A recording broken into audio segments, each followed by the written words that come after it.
A warm welcome for Shirley Wu. Yes. Okay, thank you so much. Okay, let me start from the beginning. Okay, so good morning, everyone, and thank you so much for being here, and thank you so much, React Amsterdam, for having me here in this gorgeous venue and gorgeous city to talk to you today about D3 and React. My name is Shirley. I'm a freelance software engineer based in the San Francisco Bay Area, and I build data visualizations. I build data visualizations for product and for story. Sometimes I use only D3, but for most of my projects, I use D3 and React together.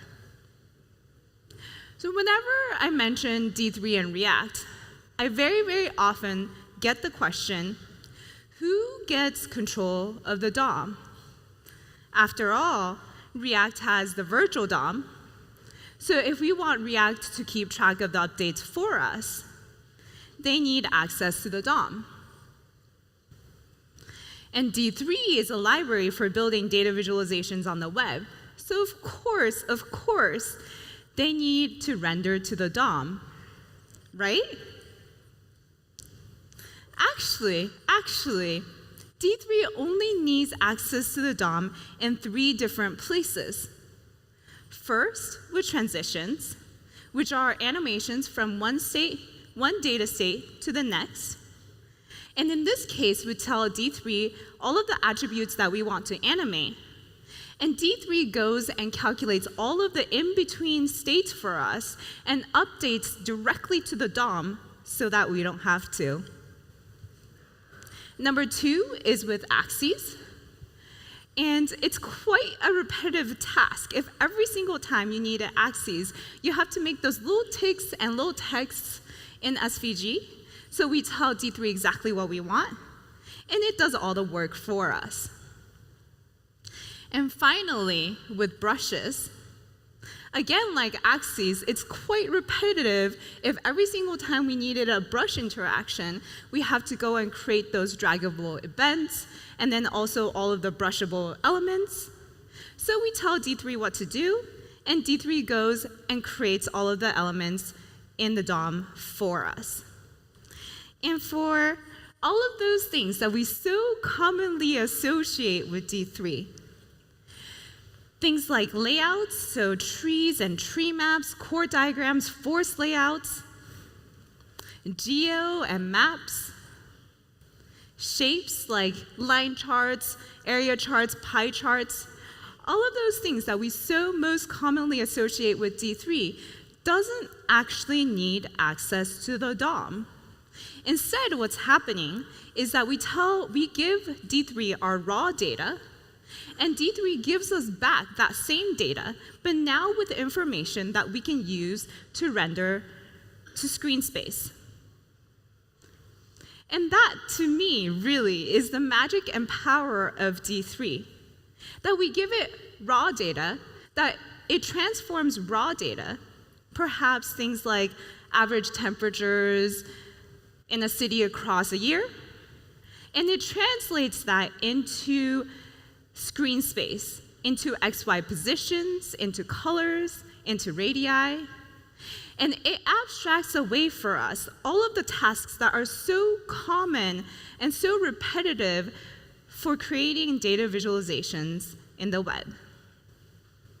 Which means that for most of our use cases, we actually can just have D3 doing the calculations, the data calculations, and React doing all of the rendering. And only in those rare cases when you specifically want D3 for their transitions functionality, for axes, for brushes, only in those cases do we need to have D3 doing both the calculations and rendering to the DOM. But before we get into the how of implementing React and D3 together, the how of implementing those 2 approaches, I want to take a step back, not literally because I will fall off, but I want to take a step back and ask the why. why are we trying to use D3 and React together? Because if all we want and all we need is a simple visualization, then D3 is more than enough to do the job. Take, for example, this visualization I made of all the top summer blockbusters in the last 2.5 decades reimagined as flowers. Each of the petal shapes are parental guidance ratings. The colors represent genres. The number and size of the petals are their corresponding IMDb ratings out of 10. There's some really, really beautiful ones in here, like The Dark Knight Rises. I always love Harry Potter, Inception, Slumdog Millionaire. But my favorite that I always love sharing is 1997 Batman and Robin, because of how tiny and teeny and cute it is. But the only interaction I have in this piece is a simple click interaction that would take the user to their corresponding IMDb page.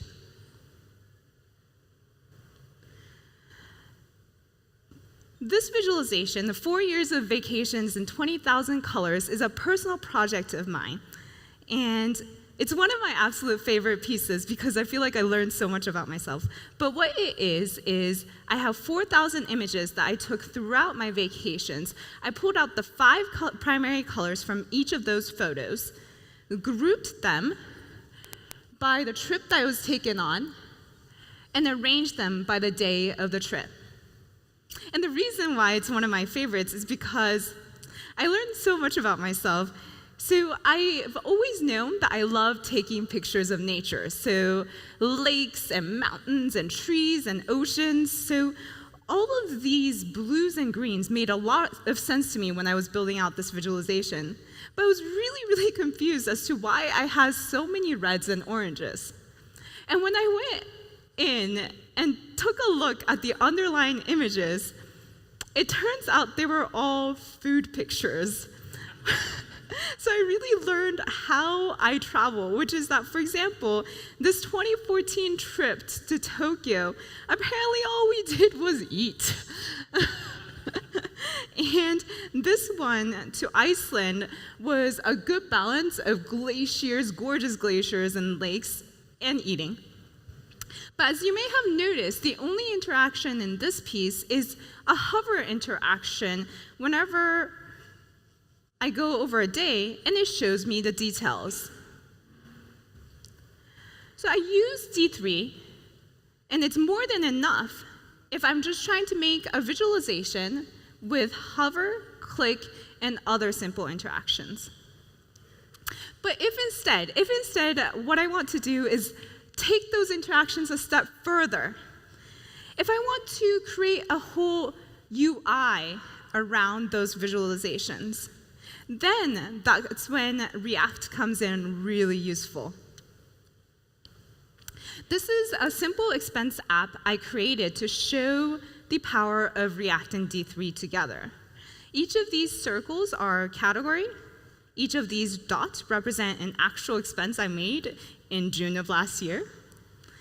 These expenses are grouped by the day they were made, and colored. These dates are then colored by how much I spent in that day. So the green being the lowest amount spent, so the best, and red being that I spent way too much.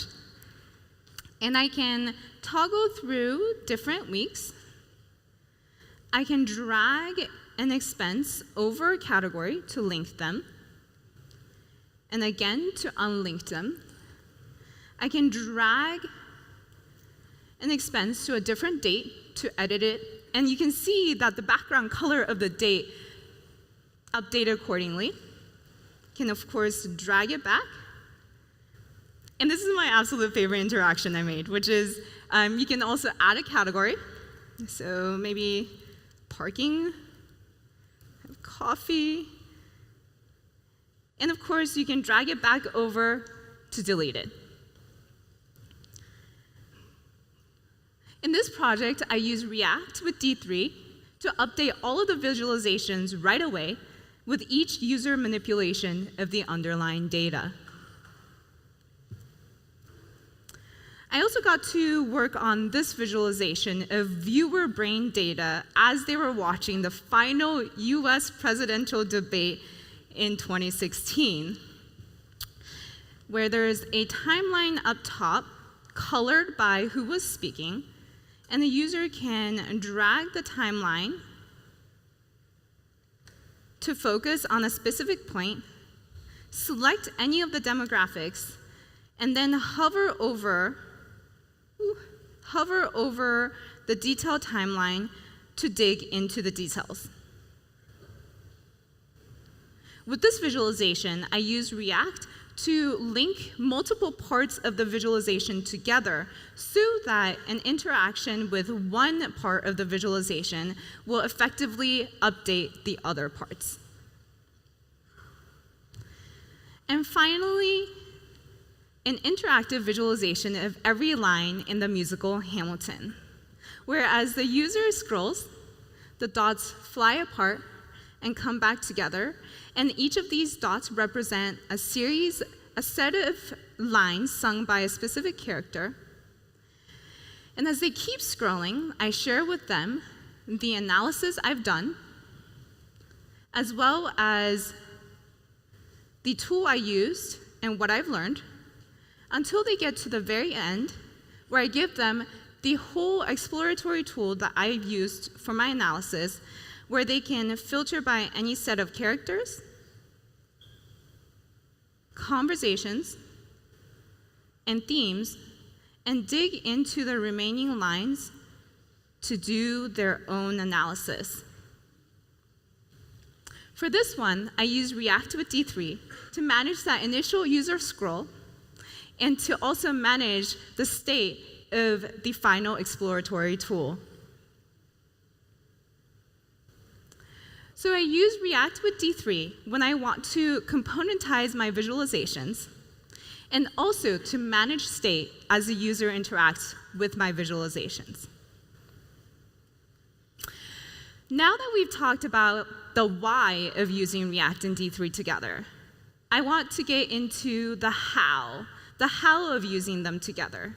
And I want to go through a few simple visualizations with you and code them with you using the first approach where D3 does the calculations and React does the rendering. And here are the visualizations. So the data is weather data from last year, and I pulled them for Amsterdam, and I took the highs and lows of the 2017 and put them into a line chart, a bar chart, and a radial chart.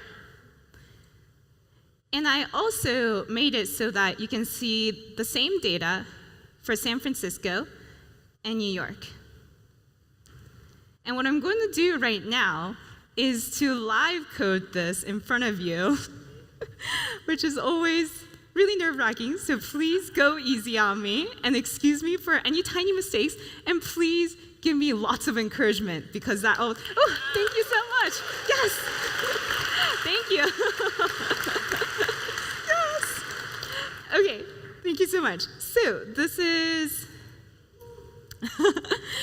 the code. So this is my app.cs, and all it does is it manages a state where I have the temperatures, and those will be filled in by city, and the current city that I am looking at. And all it does is goes and fetches all of my data and sets them to state, renders the drop-down, and the various charts that you see. And then I will be live coding all three of those charts in this file. And so all this one has currently is some things for setup with height, colors. For the state, I have highs and lows for my first line chart. And then the first thing that I want to do is this one line chart. And with this line chart, what I have is 2 SVG paths. And so our goal right now is to calculate the path commands for these 2 lines. And to do that, I have a D3 scale for taking in time, for taking in dates, and mapping them to the X position. And I have another one for taking in the temperatures and mapping them to the Y position. And so we're going to start out with component will receive props. And before you say anything, I realize that this is going to get deprecated and that there's going to be a get derived states from props. But that was a little too bleeding edge for me to demo at this conference. So we're going to stick with component will receive props. And this will get data from the parent. And we're just going to pull that out. And if the data hasn't been loaded yet, just return.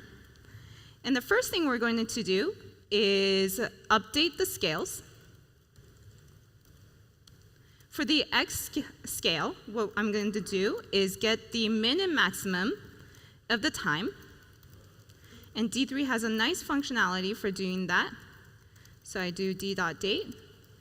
Then I want to get the maximum temperature. And that would be the high. And then I'm going to update my scales with these as the domain. So this .xscale.domain, pass in time domain. Do something similar with the Y scale, pass in 0 as my minimum and the temp max as my maximum. Now that we have these scales updated, I want to create a line generator with D3. So I'll call it line generator is equal to D3 line. And what this does is it will translate the data we give it into SVG path commands. So let's do that. This.line_generator.x is this. So I'm saying I want to my X positions to use this.xscale d.date. Do that for the Y. This.yscale d.high. Oh, and I forgot to mention earlier that because I'm like on a time constraint, I'm not going to be able to explain absolutely everything, but all of this code, all of this finished code with comments is up online, and I'll tweet it later. And so now I can say highs is equal to this.line generator and pass in my data. And this should give me a long string right here. Ooh. It should give me this string that we're going to pass into the SVG path. So let me do that right now. I'm going to set state highs. And then right here, all I got to do is create a path element, pass in my data I just created. I'm just going to say fill is none, stroke is red that I've defined up above. Yes! Thank you. Yay! That's it. That's all that took for that first line. And the second line is even easier. So this one, I want to use the lower temperature.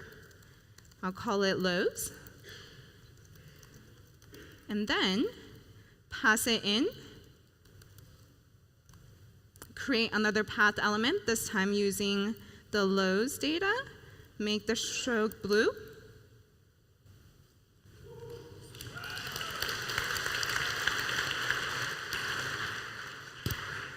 Although now I think about it, for some reason it's flipped. I'll look into that later. Just pretend that they're the right colors. And now I'm going to show you how easy it is because if you just see those two lines, you'll get really confused, right? Because it has no axes. And so I'm going to show you how easy it is to just drop in axes with D3. And so I've defined some things. So I'm using D3 axis bottom and axis left. And I've defined some things. And all I have to do now is create some group elements. So I'm going to create one for the x-axis and another one for the y-axis. And because this is with D3 doing the rendering, I'm going to do it in component did update. And all I have to do is use D3 to select those elements and call the axis generator that I created here.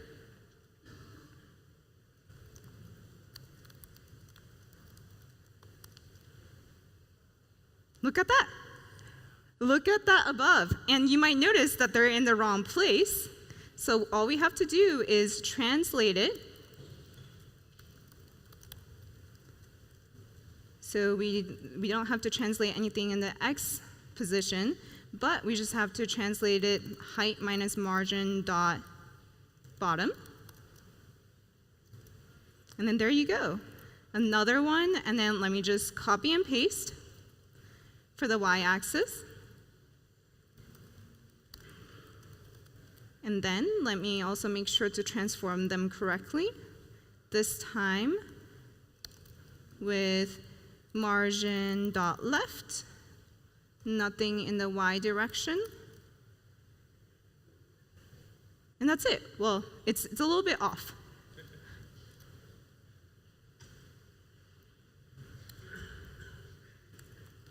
I think I might be missing something. Ah, I see what I've done. So pardon me as I do this, margin dot top, no, height minus margin dot bottom and margin dot top. Okay, that you'll see why later. There we go, yay! Thank you. Oh, this encouragement is so awesome, thank you. I have 7 minutes left to go through the other two charts. So we got this, it's good, it's good. So now we're gonna make the bar chart. And so for that bar chart, all that's happening is a bunch of SVG rectangles with the y position being the high temperature and the height being the high temperature minus the low temperature. So actually the code is even easier than what we just did, where we only need the x and y scale. Let's keep the updates to the scale. And all we gotta do is then bars is equal to data.map d. And we just gotta make a return. And here, let's get y1 is equal to this dot y scale and d dot high. Const y2 is equal to y scale d dot low. X is d dot x scale. And the date, y is y1, height is y2 minus y1. And then we set that in state.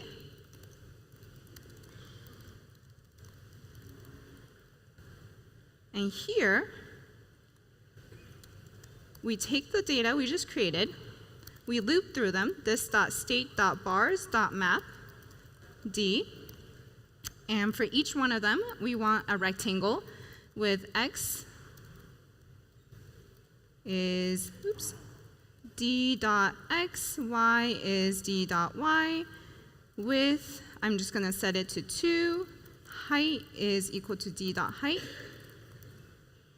And this should do it. There we go. And then, as you notice, it's kind of ugly and black, so what I'm gonna do is create a color scale for myself.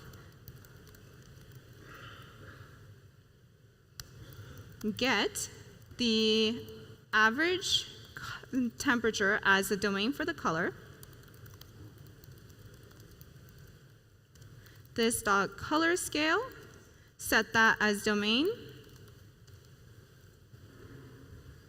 Then use it in the data here. Fill is colors, this dot color scale, and use d dot average. Then down here, put that in as fill, d dot fill. That's it. Yay! And because this is React, this of course updates whenever I update the city. One more, and I got 4 minutes. I want to show you, I feel like this one looks really nice and fancy, but I want to show you how easy this is too. So for this one, we have to update things a little bit. I'm just going to call each of those a slice. So each of these are SVG paths, and I'm using D3 again to calculate the path command to create these shapes. So this time around, what I need is just a scale for calculating the radius. Oops. Yeah, so radius scale is equal to D3 scale linear, and I want my output, my range, to be from 0 to width divided by 2, basically the size of the container. And actually, let me make the container bigger. And then I don't actually need these axes anymore. So let me delete all of these. And here, I no longer need some of these things. And now, let me create these slices. Const slices equal to, let's see, data.map d.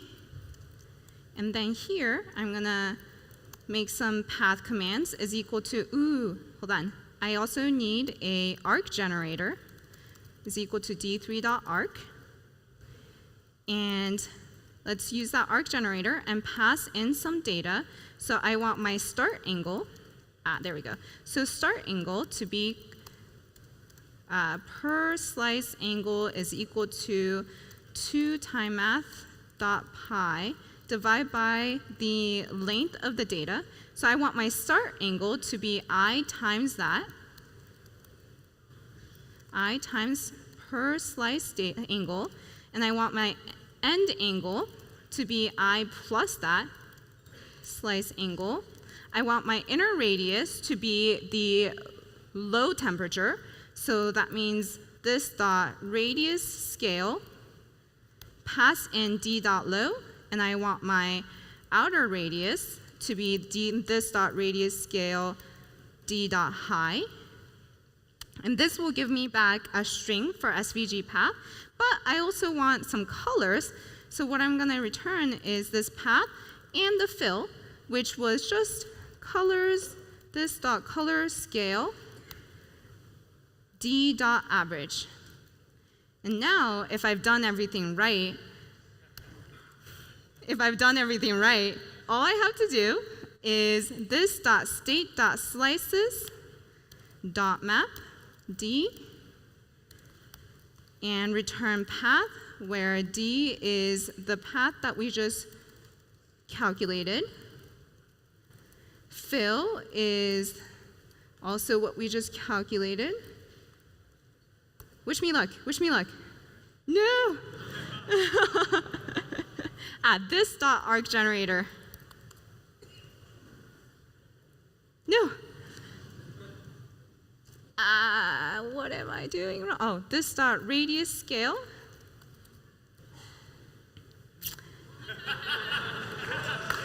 Thank you. Now all I need to do is move that to the center. And to do that, all I have to do is say transform, translate, width divided by 2, and height divided by 2. And that's it. Thank you. Oh, thank you so much for that encouragement. You don't know how much I'm shaking right now. But as you may have noticed, all of those approaches were the first one where the data does the calculations and where D3 does the calculations and React does all of the rendering. And we didn't talk anything about if we wanted D3 to do the rendering. And if you want to learn more about that, if you want to learn how D3 renders the DOM and how it all works, I have some workshops available and upcoming if you want to check those out. But more than anything, I hope that this talk has informed you about not only about when or why we should use React and D3 together, but also that it's really, really easy and approachable to use React and D3. And not only that, it's super easy to make those sophisticated looking visualizations that you might see online. And more than anything, I hope that this will inspire you to go and learn D3 for yourself, that it will get you to start creating data visualizations, that it will get you so hooked that you will join me in creating custom interactive data visualizations for the web. Thank you so much.